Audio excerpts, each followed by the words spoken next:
नमस्कार, मैं योगेश राणा। पिछले कई दिन से उत्तराखंड में सोशल मीडिया पर एक घटना पर बड़ी चर्चा परिचर्चा हो रही है। जनता चर्चा कर रही है, कुछ पत्रकार चर्चा कर रहे हैं, समाज के कुछ मोजिज लोग चर्चा कर रहे हैं। थोड़ी बहुत चर्चा उत्तराखंड में विपक्ष के नेता और प्रवक्ता भी कर रहे हैं। इस घटना पर सबसे ज्यादा चिंतन वैसे तो उत्तराखंड के स्वास्थ्य मंत्री धन सिंह रावत को करना चाहिए, अपने महकमे और अपने अफसरों के साथ।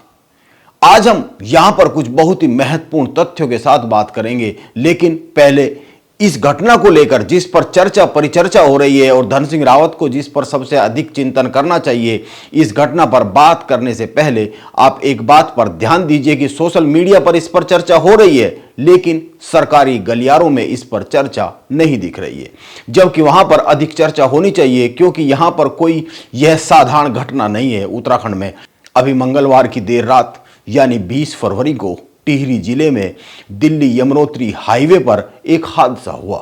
इस हादसे में गर्भवती महिला सहित 6 लोगों की जान चली गई। ये सभी उत्तरकाशी के मोरी से देहरादून आ रहे थे। हुआ यूं कि मंगलवार की रात में मोरी निवासी राजपाल के सीने में दर्द हुआ तो घर के लोगों को चिंता हो गई। तुरंत ही इलाज के लिए देहरादून लेकर चलने के इंतजाम किए गए। राजपाल की पत्नी जसीला गर्भवती थी। उसने कहा, देहरादून जा रहे हैं तो मैं भी साथ चलती हूं, मेरा भी अल्ट्रासाउंड हो जाएगा, क्योंकि उत्तरकाशी जिले के सरकारी अस्पतालों में अल्ट्रासाउंड की व्यवस्था नहीं है। आप बात को पूरी सुनिए और समझिएगा, और इस दौरान हर समय यह ध्यान रखिएगा कि राजपाल और उसकी पत्नी ने आधी रात में 200 किलोमीटर की यात्रा करने का निर्णय इसलिए लिया क्योंकि अगर मेडिकल सुविधा उनके गांव या घर के आसपास मिल गई होती तो वो आधी रात को 200 किलोमीटर की यात्रा पर जाने को मजबूर ना होते। एक कार से बीमार राजपाल और गर्भवती जसीला देहरादून के लिए रवाना हुए तो रास्ते में करीब रात के 1 बजे उनकी कार गहरी खाई में गिर गई और कार में सवार सभी 6 लोगों की मौत हो गई। अब सवाल यह है कि इन 6 लोगों की मौत का जिम्मेदार कौन है? उत्तराखंड के स्वास्थ्य मंत्री धन सिंह रावत ने अभी अपने सोशल मीडिया पेज पर हाल ही में एक तस्वीर शेयर की है। इस तस्वीर में धन सिंह रावत का सम्मान हो रहा है और उन्होंने लिखा है, बड़ी ही खुशी का विषय है कि फार्मासिस्ट अब फार्मेसी ऑफिसर कहे जाएंगे। इस पद नाम परिवर्तन होने पर फार्मासिस्ट एसोसिएशन द्वारा धन्यवाद दिया गया। यह धन सिंह रावत ने लिखा, यह बड़ी अच्छी बात है, फार्मासिस्ट अब फार्मेसी अफसर कहे जाएंगे। उनका पदनाम परिवर्तन हो गया, लेकिन पिछले 23 सालों में उत्तराखंड के पर्वतीय हिस्सों में हेल्थ सुविधाओं को लेकर कितना परिवर्तन हुआ, यह एक बड़ा सवाल खड़ा हुआ है। पिछले साल उत्तराखंड में हेल्थ सेक्टर को 2519 करोड़ रुपए का बजट आवंटित किया गया। इसमें से 1418 करोड़ रुपए ग्रामीण क्षेत्रों के लिए थे, लेकिन इतना पैसा पानी की तरह बहाने के बाद भी उत्तरकाशी के मोरी में गर्भवती महिला की अल्ट्रासाउंड की व्यवस्था नहीं हो पाई और रात में उसको अपने बीमार पति के साथ 200 किलोमीटर की यात्रा पर निकलना पड़ गया और रास्ते में ही उनकी मौत हो गई। यह आधी रात की घटना है। अगर वहां पर हेल्थ सुविधाएं समुचित होती उपलब्ध तो आधी रात में सफर शुरू ना करना पड़ता। यह सबसे ज्यादा ध्यान में दी जाने वाली बात है।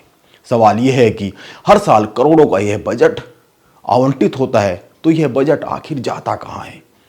2019 में उत्तराखंड में स्वास्थ्य सुविधाओं को लेकर गांव कनेक्शन ने एक रिपोर्ट छापी। इस तरह की रिपोर्ट वैसे तो न जाने कितनी होगी और इस तरह की घटना भी न जाने कितनी होगी, सैकड़ों की तादाद में होगी, लेकिन फिर भी इस रिपोर्ट में बागेश्वर जिले के कपकोट में रहने वाले 40 साल के विवेक पंत के हवाले से बताया गया कि जब उनका बेटा सीढ़ियों से गिरा तो उसे घर से करीब 175 किलोमीटर दूर इलाज मिल सका। उनके बेटे का केवल दायां हाथ टूट गया था और बेटे को लेकर बागेश्वर जिला अस्पताल पहुंचे तो वहां पर इलाज ही नहीं मिला। वहां पर साधारण इलाज की भी व्यवस्था नहीं थी, हाथ पर प्लास्टर करने की व्यवस्था भी नहीं थी।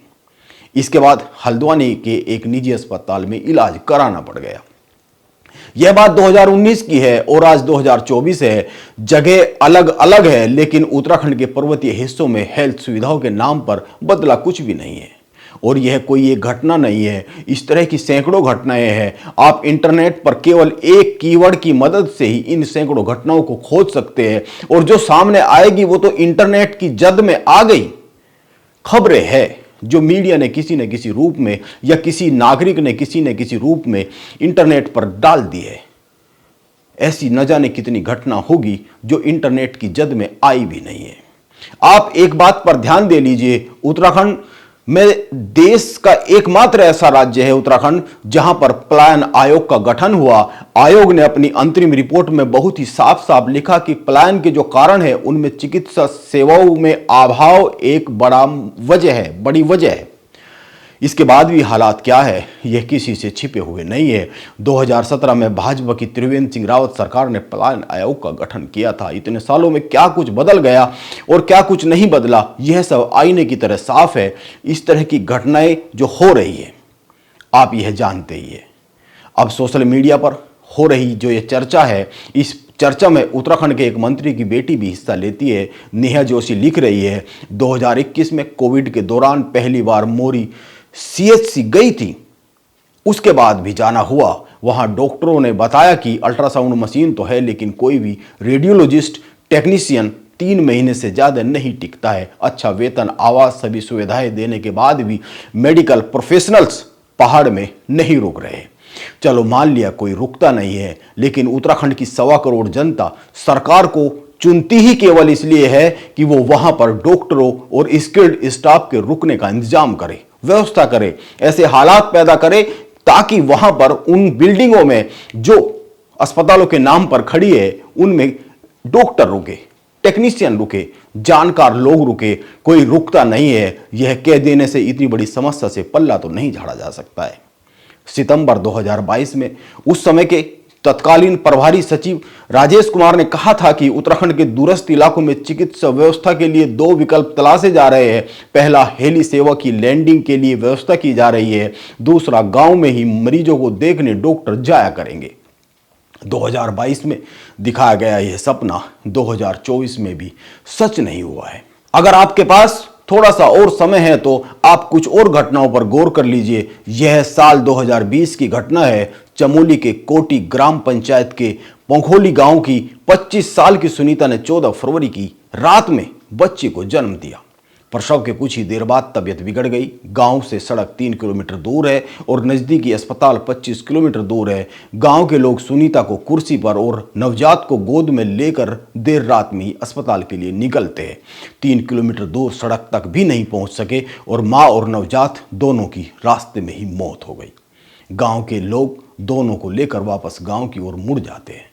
यह घटना 2020 की है और आज 2024 है, यानी साल दर साल पहाड़ में हेल्थ सुविधाओं के नाम पर बदला तो कुछ भी नहीं है। मेरे पास और भी बहुत सी इस तरह की घटनाएं हैं, बहुत सा डेटा है। इसमें एक आंकड़ा यह भी है कि पर्वतीय जिलों में कितने स्पेशलिस्ट डॉक्टर तैनात है, कितने पद खाली है। लेकिन इन घटनाओं से और इन घटनाओं के साथ साथ इस डेटा से होना जाना क्या है? यह घटनाएं और डेटा आप लोगों ने सैकड़ों बार देखा और सुना होगा, लेकिन सैकड़ों बार देखने और सुनने से बदल क्या गया? यह एक बड़ा सवाल है। मैं तो बस यही कह सकता हूं कि इस तरह की घटनाओं को देख सुनकर उत्तराखंड के स्वास्थ्य मंत्री धन सिंह रावत को नींद कैसे आती होगी? क्या वो अपने विभागों के अफसरों के साथ इस तरह की घटनाओं के बाद चिंतन करते होंगे? हो सकता है वो करते ही होंगे, लेकिन मोरी की घटना से एक बार फिर से स्वास्थ्य मंत्री धन सिंह रावत को अपने विभागों और अपने अफसरों के साथ चिंतन करना चाहिए, वरना तो सब कुछ सवालों के घेरे में आ रहा है। और यह मानना ही चाहिए कि अगर वो इस घटना के बाद अपने विभागों के अफसरों के साथ चिंतन कर अपने काम का मूल्यांकन नहीं करेंगे तो यह तय मानिए कि जनता मूल्यांकन शुरू कर देगी, और हो सकता है कर भी चुकी हो। और जब जनता मूल्यांकन करती है तो वह बहुत ही सख्ती के साथ मूल्यांकन करती है। यह उत्तराखंड के स्वास्थ्य मंत्री धन सिंह रावत समझते ही होंगे। नमस्कार, मैं योगेश राणा।